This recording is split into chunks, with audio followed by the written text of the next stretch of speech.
Exact. Shalom Ouvracha, mon cher Michael, comment ça va aujourd'hui? Parfait. Extraordinaire. Quel sujet bouillant tu nous as amené aujourd'hui? Alors je ne sais pas si c'est bouillant, mais c'est un sujet qui concerne beaucoup de gens, hein, jusqu'à un certain âge. Est-ce que la salle de sport pour un homme qui a de bonnes cavanotes, est-ce que ça serait moutard? Est-ce que pour une femme ça serait moutard? Pour une femme qui a de bonnes cavanotes, qui va aller s'entretenir, qui va faire du sport pour sa santé, sa brioute, qui pense pas à des mauvaises choses, etc. Qu'est-ce que vous en pensez là? Alors, une question extraordinaire. Est-ce qu'on a le droit d'aller à la salle de sport? C'est une mitzvah d'aller à la salle de sport. C'est une grande mitzvah parce que quelqu'un qui fait du sport, comme il dit le Rambam, un homme, selon le Rambam, il doit aller tous les jours 1 heure de sport. C'est extraordinaire d'aller à la salle de sport. La question, c'est dans quelle salle de sport? Parce qu'on s'imagine bien que dans les salles du sport, les femmes en général, elles ne sont pas très habillées, très tsniout. Donc un homme qui irait dans une salle de sport où il y a des femmes qui ne sont pas très bien habillées, c'est interdit. La Gemara dans Masechet Souka, elle dit que si quelqu'un, il a 2 chemins. Un chemin dans lequel, il y a là-bas les femmes qui font la lessive. Elles lessivent, donc elles lèvent leurs bras comme ça. On ne parle pas que quelqu'un il va au bord de la plage, non. Et elles lèvent les bras au Nahar, au fleuve. Et il y a un autre chemin où il ne passe pas par là-bas. Et l'autre chemin où il ne passe pas par là-bas, c'est bien. C'est un peu plus long. Maintenant, on se pose la question, est-ce que la personne, elle a le droit de passer par ce chemin où les femmes elles font la lessive ou pas? La Gemara elle répond, la personne qui passe par le chemin plus court où la femme elle fait la lessive, ça s'appelle un mécréant. Racha onikra. Pourquoi?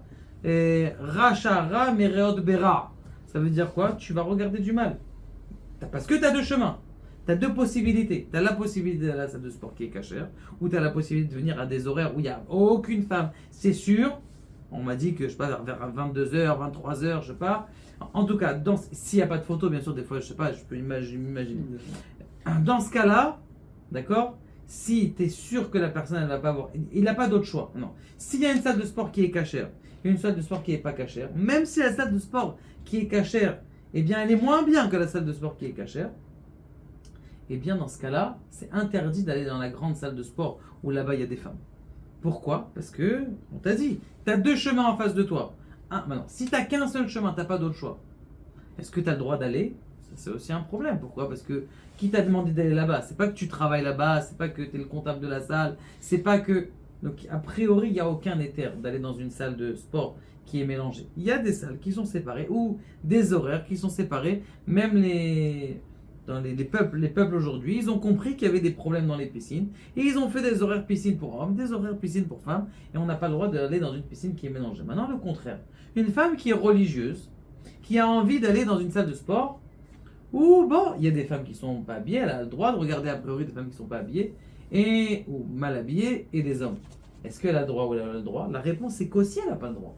Parce que qui te dit qu'elle ne va pas se faire regarder par un autre homme qui est mal intéressé? Tu dis oui, mais ma femme, je sais pas moi, ma femme, elle est. C'est une sadika. C'est une sadika. On s'en fiche, c'est une sadika. En apotropos la rayot, ketuvot daf, yud gimel, amoud bet. Page yud gimel amoud bet, en apotropos la rayot. Tout le monde est tenté. Pourquoi tout le monde dirait que ce soit les hommes, que ce soit les femmes? Tu dis oui, moi je suis une femme, mon yetzara, comme disait ma mère, mon yetzara, les yetzara des femmes, ils sont dans le pied de. Ils sont dans leurs talons. Chez les hommes, ils sont dans leur tête. Mais je crois qu'avec le temps, à leur époque, les Yetzirah des femmes, ils étaient dans le talon. Mais je crois qu'il a fini par monter un petit peu. Donc il faut faire très très attention. Il n'y a pas quelqu'un qui peut te dire je suis épargné du Yetzirah. En d'avoir casé. C'est pas possible. Même de regarder ça. Oui, mais moi ça m'intéresse pas. J'ai à la maison, j'ai le plus beau mannequin que j'ai. Même ça, même de regarder une femme qui est moche, c'est interdit. La Gemara elle dit à la caissière que tu lui donnes la possibilité de voir juste sa main pour mettre tu regardes sa main, c'est déjà une avéra. Donc a fortiori aller dans un endroit où dans la salle de sport où les femmes elles sont dans des postures ou dans des habits qui sont pas trucs, c'est assourd les gammerait complètement d'aller s'inscrire dans cette salle-là. Baruch Adonai la olam.